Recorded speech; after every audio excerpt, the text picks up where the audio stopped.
For the latest information regarding the COVID-19 pandemic in Cupertino, please visit cupertino.org/coronavirus. Good morning, everyone. Thank you all so much for being here today. I want to start by welcoming our Governor, Gavin Newsom, here to San Diego. Governor, we're always thrilled to have you in America's finest city.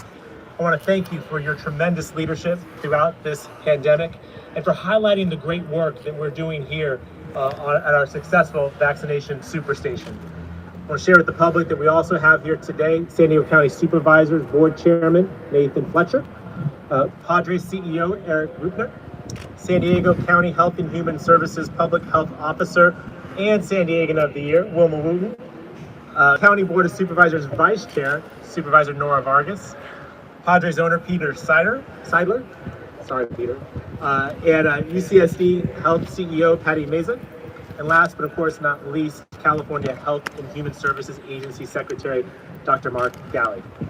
Thank you all for being here this morning.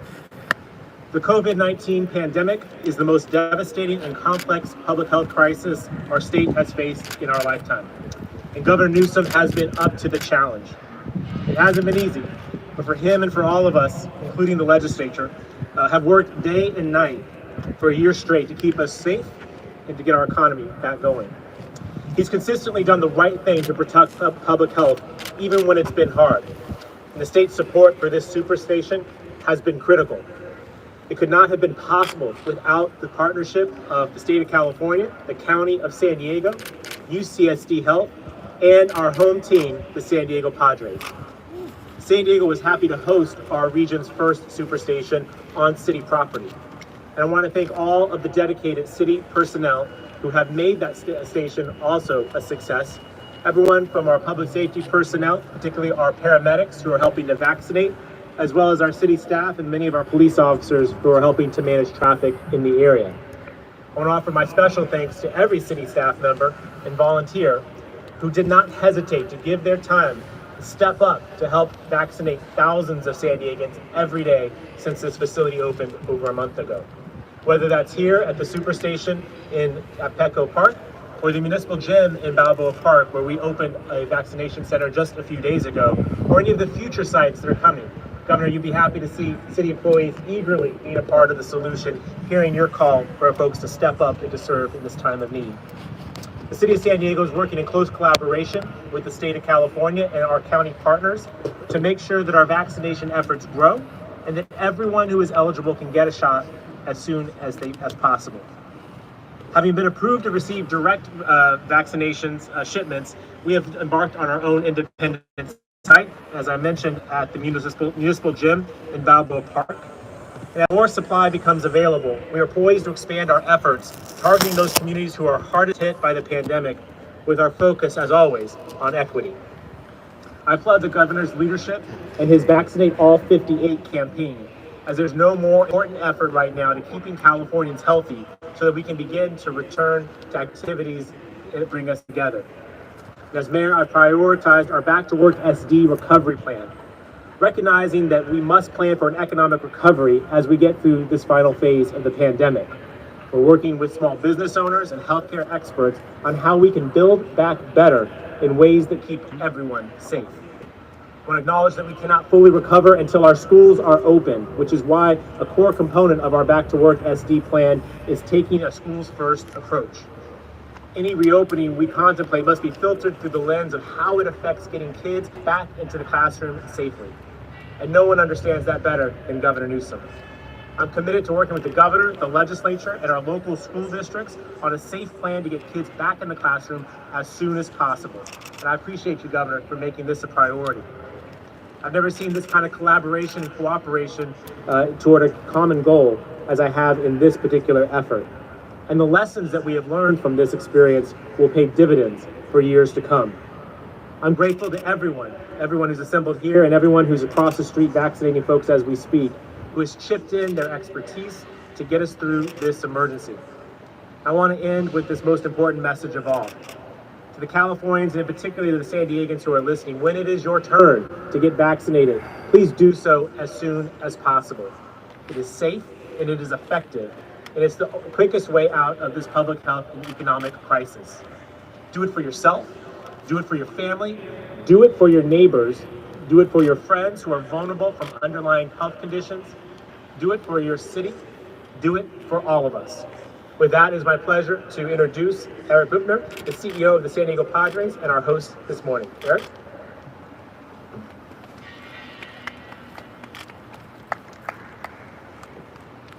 Thank you, Mayor Gloria. I want to formally welcome Governor Gavin Newsom to Petco Park. We're happy to have you and thank you for taking the time to visit San Diego today. A month ago, I received a phone call from the CEO of UC San Diego Health, Patty Mason, who's with us here today, asking if we could be helpful in setting up the first vaccination superstation in our region. It was a quick yes, and our operations team worked tirelessly over the next 72 hours with our great partners at the state, the county, the city, and UC San Diego Health to put together the first vaccination superstation in California. Last week, we surpassed 100,000 vaccinations here on site. In fact, 1 out of every 3 vaccinations through last week that had been administered in San Diego have occurred here at Petco Park. This would not have been possible without an unprecedented and excellent level of collaboration with our partners, the state, county, city, and UC San Diego Health.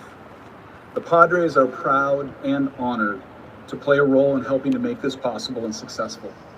Vaccinating San Diegans and every Californian will move us past this pandemic and save lives. It's been a passion project for our employees here at the Padres. The joy that it has brought to us as an organization to know that we are making a difference in helping our community during such a critical time has been outstanding. We hope that the template we have built here at Petco Park can continue to be used throughout California as our state, local, and city leaders work around the clock to ensure all Californians have access to vaccinations. Now I want to introduce our San Diego County Public Health Officer, Dr. Wilma Wooten, who continues to lead our region's response to the pandemic. Dr. Wooten.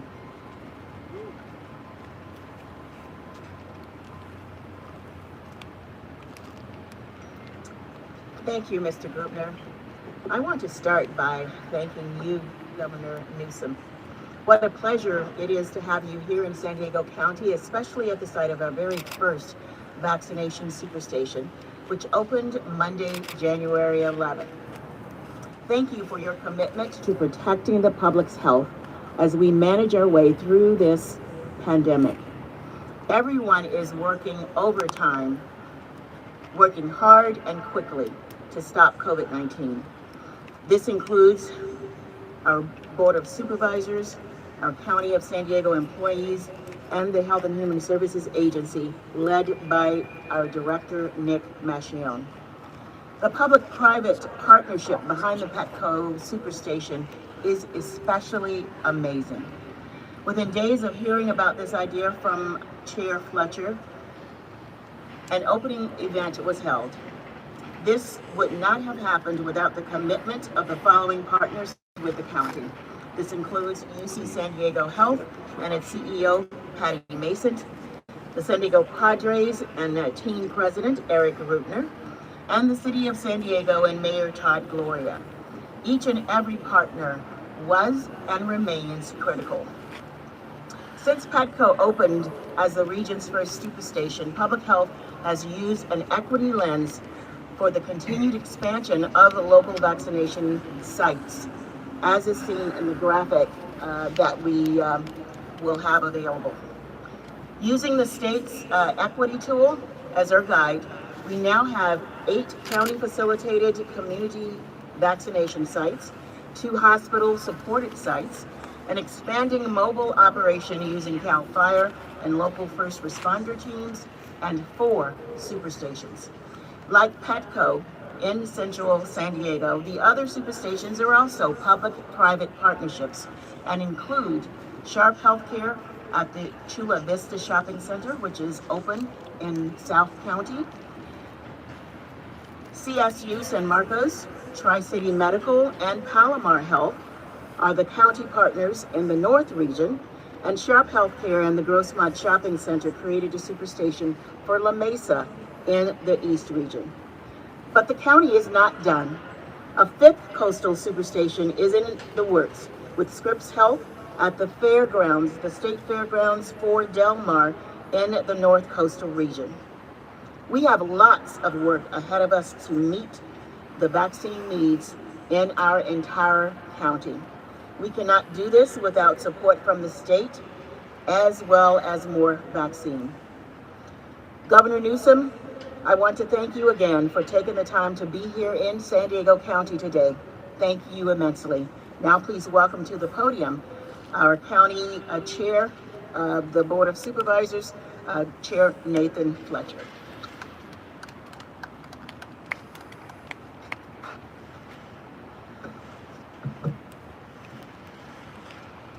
Thank you, Dr. Wooten. Dr. Wooten, San Diego, appreciate your poise throughout this pandemic, and as someone who has had the pleasure to work with you every single day for a year, I appreciate your hard work and commitment. Mayor Gloria, it is truly wonderful to now have a mayor committed to doing the difficult work, to partner with the county and with the state in confronting COVID. Governor, San Diego appreciates you and we welcome you. And Eric and Peter and the Padres, we beat LA in setting the superstation up. We are beating LA in administration of vaccines. We have set the stage for the expectation for the coming season. And we, all joking aside, well, we're not joking, we really do want to beat the Dodgers, but you know, Governor, you told counties to get vaccines in arms. You gave us a clear direction. You told us to do it fast, and we heard you and we responded. Today in San Diego County, we surpassed 500,000 vaccines administered. That is a rate greater than any other large county in California. And while we're at and highlighting one of our superstations, as been noted, there are 4 that are operating right now as we speak throughout our county, administering vaccines quickly and safely. These 4 superstations are additive to more than a dozen other community locations embedded in the communities based on the Healthy Places Equity Index and our case rates. And they are there to help communities that have been most impacted and hardest to reach. We have reached more than 1,000 of our long-term care and skilled nursing facilities, with the remainder scheduled in the coming days. We have phone lines that are open for seniors that might not have internet access or technology challenges. We've launched programs to transport seniors who need help with transportation, and if they can't leave their homes, then we're going to go to them. Efforts are underway for our promotores, our community health workers, to be able to get people slotted directly into vaccines for the communities most impacted, because all of this is with an eye towards equity, with a particular focus on the Latino community.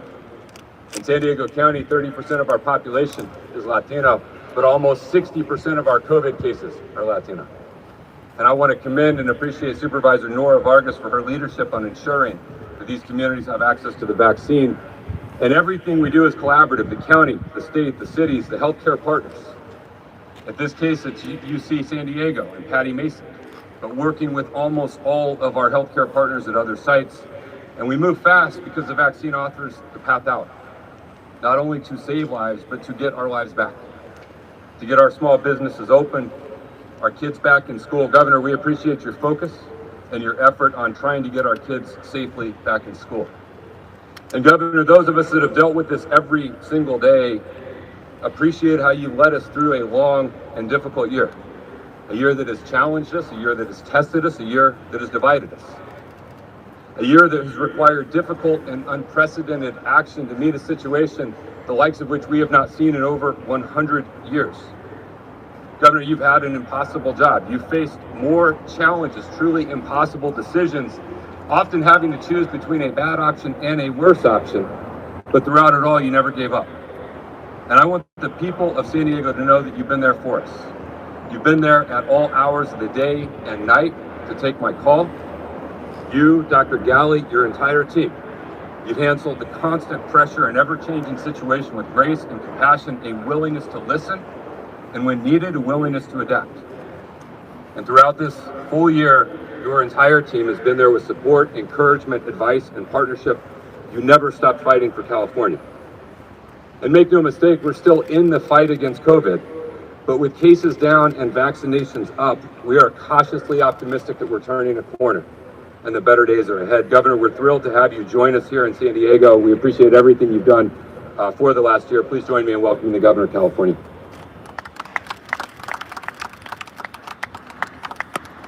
Thank you, Mr. Chairman. Thank you, Supervisor. Thank you, all of you, for the privilege of this opportunity. And let me just pick up, Supervisor Fletcher, on what you just said regarding the cases and vaccines. I want to quickly update you on where we are in this pandemic, and then I want to congratulate each and every one of you for the privilege of not only being here today, but the opportunity to highlight and showcase this first in the state of California mass vaccination site. Let's begin with an update on the numbers. Today, we have just over 10,000 new cases, positive cases of people with COVID-19. I want to put that in perspective. 1 month ago, on January 8th, 30 days ago, we had over 50,000 cases, 10,000 cases today. 1 month ago today, on January 8th, we had a 14% positivity rate.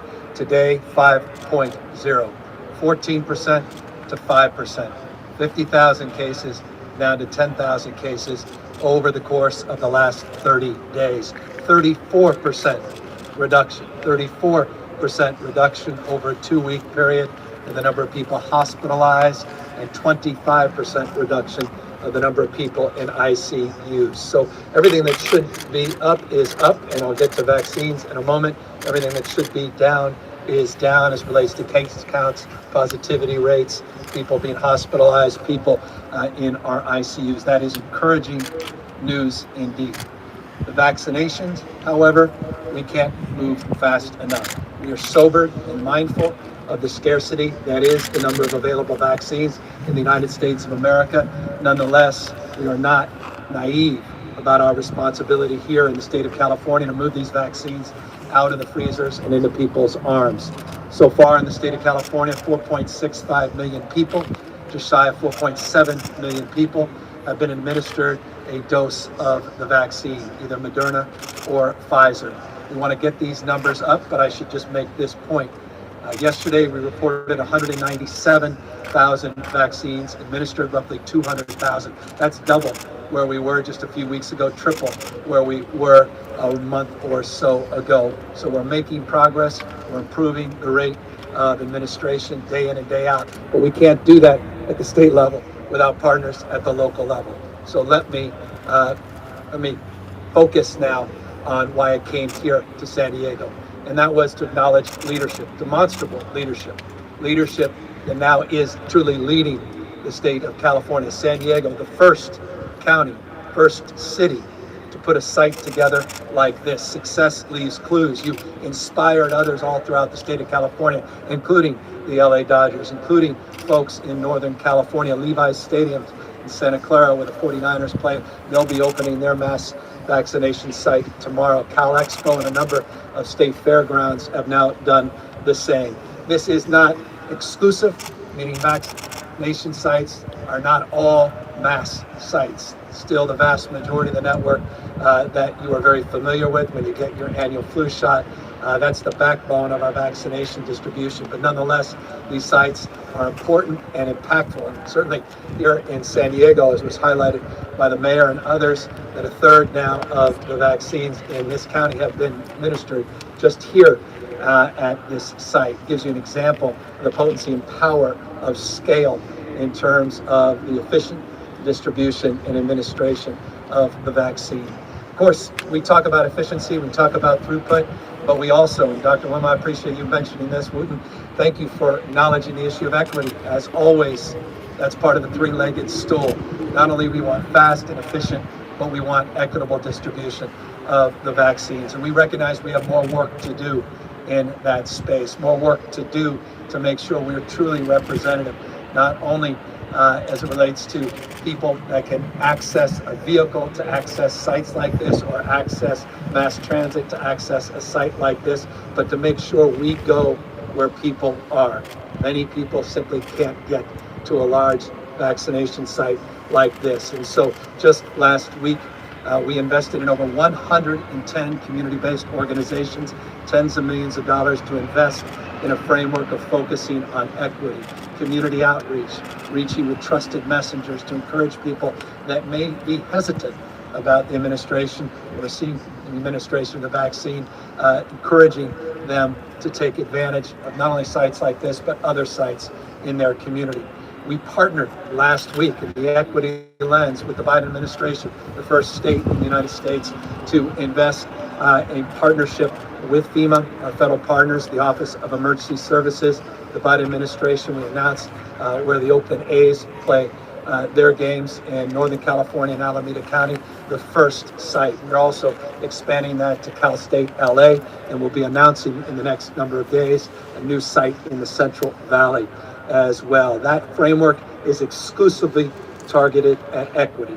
It's a partnership with the federal government that does not take away from existing allocations of vaccines and is additive to our collective efforts.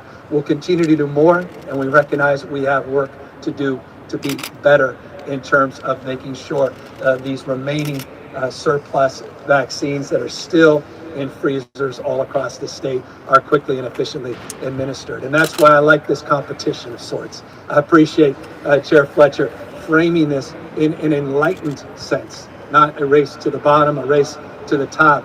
More transparency, more accountability, county by county, San Diego leading the way. Mayor, you should be proud. Supervisor Vargas, you should be proud. Chair Fletcher, you should certainly be very, very proud of that demonstrable leadership. We want to encourage the same in every county in the state. Some, candidly, are way behind. Some are not where they need to be. And we need to call that out. We need to provide support, no cheap shots, but we also need to provide a sense of urgency that the public deserves and back that up by reallocating supply. I'll give you an example. Just last week, we reallocated close to 100,000 doses that were in the hand of one of our largest pharmacies here in the state of California. We were able to quickly and efficiently and effectively move those doses out because, frankly, they were sitting on those doses. We're going through every provider, every single system, and making sure when there are days or weeks with a vaccine in the freezer or refrigerator, that we're moving those out and getting them into people's arms and getting them out to the diverse communities all across the state. On genomics, let me just quickly update you. I'll close here in a moment. We'll, of course, answer any questions. I want to just update folks on some of the genomics testing well recognized here in San Diego, leading research, leading cutting edge research in genomics happening in and around this community. Mr. Mayor, you should be very proud of this. Because of San Diego's leadership, we've been able to provide at least the sequencing for over 12,200 genomes, and we've been able to identify 153 UK variants. 153 cases of the UK variant are here in the state of California. Now, San Diegans, you understand this well. About 138 of them have been identified here in San Diego. 5 counties currently. However, we have 6 additional cases in addition to the 153 that we're making a determination of whether or not they are indeed a UK variant. If that's the case, we have 2 additional counties, total of 7, that likely the UK variant has spread. No Brazilian variants yet, no South African variants yet. We do, however, have a West Coast variant. There's 2 versions, 1429, 1427, neither here nor there. 1,203 of the West Coast variants have been identified. So no new variants identified, again, from Brazil or South Africa, 153 from the UK, West Coast, a little over 1,200. Briefly, I know many of you want to know who is getting these vaccines. They want to know the demographics. We talk in terms of equity, who's actually receiving the vaccines. We've been working with the counties. San Diego, thank you, Supervisor. All of you have been leading the way in terms of providing that access. You have a dashboard that's out. Not every county, however, is doing that. So we've been working with the county local health officers for the last few weeks. And Dr. Galley assures me later this week, we will put out our preliminary results as it relates to the demographics and the administration of the vaccine. I should note what we will put out likely will not truly be representative of where we're going, because the first cohorts that have gotten these vaccines have been cohorts that are not truly representative of the diversity of this state. And so we clearly are mindful of that. And not only am I previewing this as an example, but obviously as an imperative for improvement for all of us across this state. And the other thing we want to update you on is this third-party agreement. We'll be moving, and we are on schedule for February 15th to move forward with our third-party administration, the partnership at cost with two partners that are well known here in the state of California, Blue Shield and Kaiser. That contract we will make public when it's finalized. We anticipate that happening later this week, and we anticipate moving forward, as I noted, in exactly a week, this time next week on February 15th. Final words. We are now, because of the Biden administration and finally having a framework of a national plan, we're able to look into the future with a little bit more certainty in terms of the vaccines that will arrive here in the state of California. Last week, we received just over 1 million vaccine doses, about 1,060,000.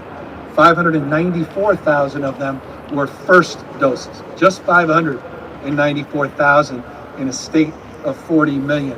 New doses came into the state from the federal government. Simply not enough. Everybody recognized that, the president on down.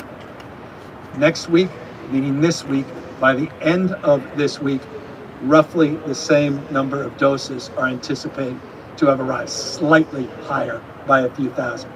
Next week, we anticipate another 100,000+ in addition to what we've received in the last few weeks. So all told, a little over 1,200,000 doses coming into the state. We need to see that ramped up. We're going to need to see more doses coming in to the state of California in order to keep these max sites operational and to keep things moving. As Chair Fletcher told me a moment ago, you can double the output here just at Petco if they had more certainty of supply. And again, the state's not holding anything. We are the intermediary in terms of the distribution. There's none in any state supplies. The state doesn't receive vaccines. These vaccines go directly through a provider network. They go through the counties, and we are encouraging every day, working very collaboratively, encouraging Biden administration to do everything in their power, not only to accelerate the distribution of the Pfizer and Moderna vaccines, but encouraging, we hope, with the appropriate level of scrutiny, that the FDA will move forward with the emergency use authorization on the J&J vaccine. We can anticipate that by the end of this month, and potentially receiving, as J&J asserts, upwards of 100 million doses nationwide as early as June. But that's not early enough, and we all recognize that. So we're doing everything in our power to draw down more federal support, state moving to address all the barriers we possibly can in terms of the application and distribution administration of these vaccines. And I'm here just celebrating success and humbly thanking this county, San Diego County, this city, San Diego City, remarkable leadership, new mayor, new energetic board of supervisors, incredible health team, remarkable partnership, not just with the Padres, but our state's own UCSD. Few partners more efficient, effective, more transparent, and accountable than UCSD. I want to just congratulate their partnership and their incredible work to date here for our state and for literally hundreds of thousands of Californians that reside in this community. So with that, we're of course here to answer any questions. Hello, Governor. My name is Paul Sisson. I'm a reporter with the San Diego Union Tribune here in San Diego. I'm at the narrow end of the funnel today in terms of all of the media questions that have come in over email, so I'm going to go ahead and ask them out one at a time. We've received quite a few about vaccination of police officers and teachers. Lots of folks want to know what the state might be doing to accelerate or bring in that group of workers who find themselves, very much out interfacing with the public every day. Those cohorts are in our tier status that provides flexibility. Again, flexibility is challenging when there's scarcity And I'm mindful of that in terms of the prioritization of tiers, 75 and over, 65 and over, frontline healthcare workers, considering the frame always of vaccinating the vaccinators as our top priority. In that frame, in those tiers, we also have teachers and we have members of law enforcement where there is flexibility. The challenge is self-evident. In each and every county, they have different capacity issues, different demographics, different issues in terms of availability of the vaccine and the number of people that they have prioritized within those tiers. But the state, as a statewide framework, has provided guidelines so that we can address that and allow for local decisions to be made. That said, we are working as we speak throughout this weekend, including Super Bowl Sunday, working with the legislature, have been for weeks and weeks now, to try to get our schools safely opened in the state of California. It is my desire to get our schools safely open as quickly as we can, safely open as quickly as we can, particularly for our young children, particularly children with special needs, foster, homeless youth, kids that don't have access to devices. You start K to 2, get up to K through 6. I'm confident we can do this safely. I appreciate the CDC's concurrence in that frame, Dr. Fauci, the Biden administration. We're working with the legislature on an early action package. We hope to get there this week. We can announce some of that progress. It includes, this is a point to your question, it includes prioritization framework to get our teachers vaccinated. We are prioritizing our teachers. We want to clarify that further, and that will be part of what we hope to announce in the next, I don't want to preview anything, but announce very, very shortly in terms of the deal with the California legislature. A follow-up, Governor, if I may. Are you saying that the state will not move to a age-based criteria before vaccinating teachers and other frontline workers? Originally, I remember a few weeks ago you were talking about moving to an age-based criteria entirely for the state. The state has standardized an age-based criteria at 65 and over. We did that a number of weeks ago, and that's the baseline of the guidelines that we have put out here in the state. It's part of that phase 1, 1A, 1B. Within that phase 1A, 1B includes 65 and over, but it also includes those other essential workers, healthcare workers, EMTs, paramedics, includes our teachers, includes law enforcement, includes spectrum of individuals, including farm workers and critical food workers in our state as well. Thank you. This next question is from Angela Hart of Kaiser Health News. Will Blue Shield be in charge of allocating doses of vaccine? How much discretion will they have for deciding where those doses are allocated, and what will the state's involvement be? Yeah, we'll socialize the details of the contract later this week. We're finalizing them. We're on track again to formalize our third-party agreement with Blue Shield and Kaiser on the 15th. We will provide those details in the coming days, and we're working all of those issues out. The number one issue for me is not, again, only speed and efficiency, more transparency, more accountability, but also making sure that the equity lens is truly advanced. And that goes to the question, and that goes deep to the contract as well. Thank you. This next one is from Matt Hoffman of KPBS here in San Diego. In terms of equity, does the state plan to change how vaccinations are administered, like prioritizing via zip code, for example? Also, what is the plan to get homebound seniors not living in group settings vaccinations? Well, I'm going to ask Chair Fletcher to talk about that. We were literally walking over here talking specifically about that. Thank you, Governor. What we're doing, at least in San Diego County, is for seniors who don't have access to the same technology, they can call 211 and they can help make the appointment. We also have mobile teams that are going out not only to long-term care facilities, but we're beginning to go to senior living complexes, apartment complexes, and others. And we have a system in place for someone who is truly homebound, who cannot leave their home, where we can go specifically to them and do that. Obviously, we can move faster if people are able to get to one of the superstations or one of the community-based points of distribution. But for those who can't, we are here locally, and I suspect other counties are doing the same, coming up with systems to ensure that we can reach those seniors where they are. Just want to remind folks the partnership in the skilled nursing facilities, the assisted living facilities, the seniors and congregate facilities, all again part of our prioritization that we put out in addition to the 65 and over cohort. The partnership advancing those efforts directly is CVS and Walgreens in partnership with the federal government. And it's an example that across the country, vast majority of states moving with similar partnerships.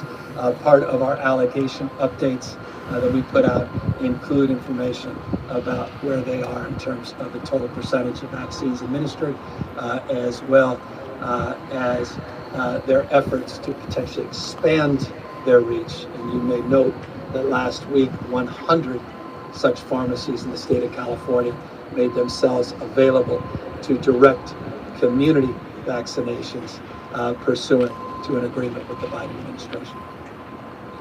Thank you. This next question is from Kevin Yamamura from Politico. Los Angeles County announced it has to focus on second doses this week and has stopped taking first dose appointments at various clinics. How widespread is this issue? Why is California seeing this hiccup while other states don't seem to be? And are you concerned that we're losing a week in which we could get first doses into more residents? Yeah, let me talk to LA resident Dr. Galley, who literally just came down from Los Angeles and has some contemporary information on this point. Doctor?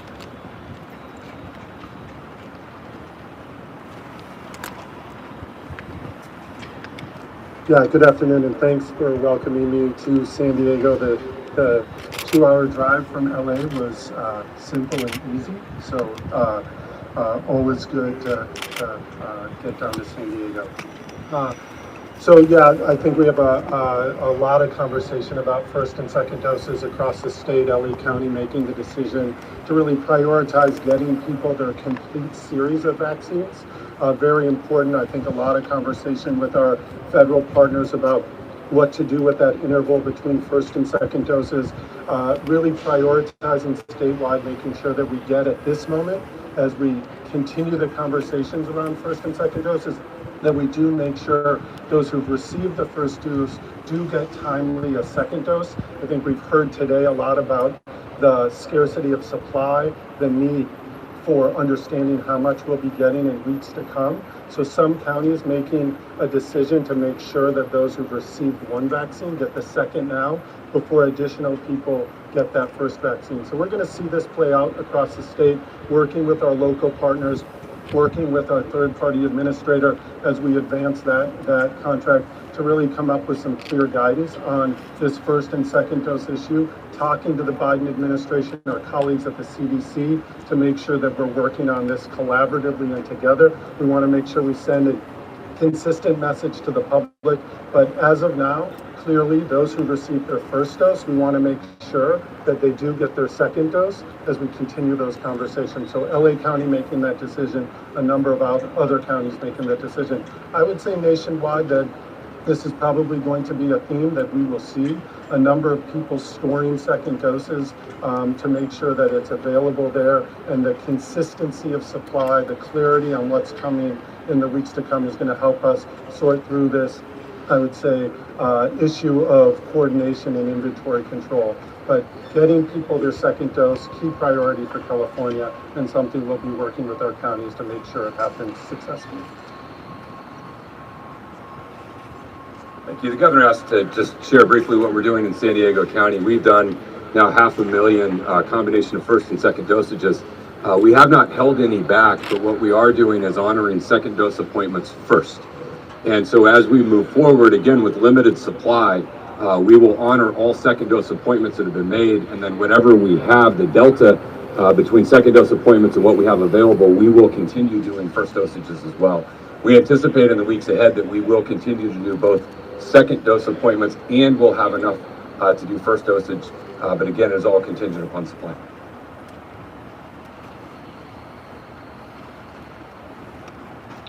This question is from Brandon Lewis with KFMB here in San Diego.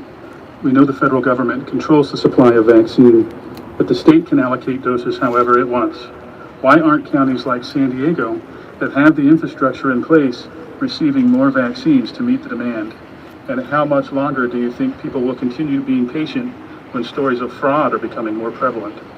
Well, we want to call out the fraud, and we take backseat to no one in terms of calling that out. We've made that clear from day one. In fact, even before the first dose arrived, the state of California was forthright in terms of making sure that folks knew that if they were trying to profit by moving these vaccines, taking them out of turn or out of order, they'd be held to consequence not only financially, but in terms of any subsequent allocation, distribution, or receipt of vaccines in the future. Dr. Galley can talk more about that in a moment. Look, the issue of scarcity is the issue that we are all mindful of. It's an issue that has now increasingly been brought to the fore all across this country. We have these governor calls with the new Biden administration, no longer the transition team, on a weekly basis. This is parroted by governors all across the country. And that concern is highlighted by the fact that with this three-week window, you get a sense that we're not seeing appreciable increases. Now, again, it's not a critique. I want to compliment my administration for giving us a look into the future with some certainty so we can plan over a 3-week period. And I want to acknowledge the work they did with the Pfizer doses, allowing 6 shots, not just 5. That's a 20% increase. Both those things are additive.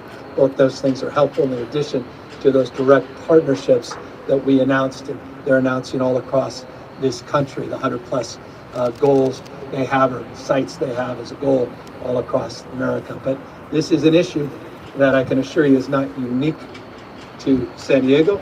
We saw it highlighted a moment ago in the answer and response, Dr. Galley in LA County, and I can assure you, having just left Alameda County a few days ago, Sacramento County, they are all eager to see a substantial increase in supply as well. This next question comes from my own sources who have reached out to me today about prioritization of people with developmental disabilities. And generally as well, folks with cancer, folks with various pre-existing conditions that put them at a higher risk to serious consequences with COVID-19. So is there any plan to move them up the list a bit? No, thank you for bringing that up, and forgive me for not bringing that up in the top of my remarks. It's incredibly important to me, and when I say important, deeply. My mother worked for Aid to Adoption of Single Kids, special needs kids. I've been very involved. Best buddy, all the work we do with Special Olympics. We have buddies work in my office and throughout our administration. This is a point of pride, and it's a deep concern that I have on behalf of the IDD community broadly, that we are not providing and supplying adequate number of vaccines. Dr. Galley and I quite literally, again, were in the car about an hour and 20 minutes ago talking specifically about the progress we're making. It's been stubborn, and candidly, neither of us are satisfied with the progress in this space. And we made a commitment to each other just an hour and 45 minutes ago to figure this out once and for all by the end of the week. Again, in a framework of scarcity, it's all about prioritization, but we've got to take care of the most vulnerable and people in the developmentally disabled community with all of the unique challenges and opportunities and present them in their lives. These vaccines need to be prioritized, and I am committed to do that. I just fear that whatever we do will not be enough until the supply is adequate and we can move from this scarcity mindset to an abundance mindset. Thank you. The next one is from Alex Michelson of Fox 11, Los Angeles. What's the single biggest obstacle when it comes to schools being open? How do you overcome it? I think fear. I think trust. I think it's one thing to assert something, it's another to prove something. I think we need to prove that we can safely reopen our schools. Now, many schools have safely reopened here in the state of California. We had 87 positive tests in the month of January. 87, it was a low number compared to December and November in terms of cases in our schools that are open in the state.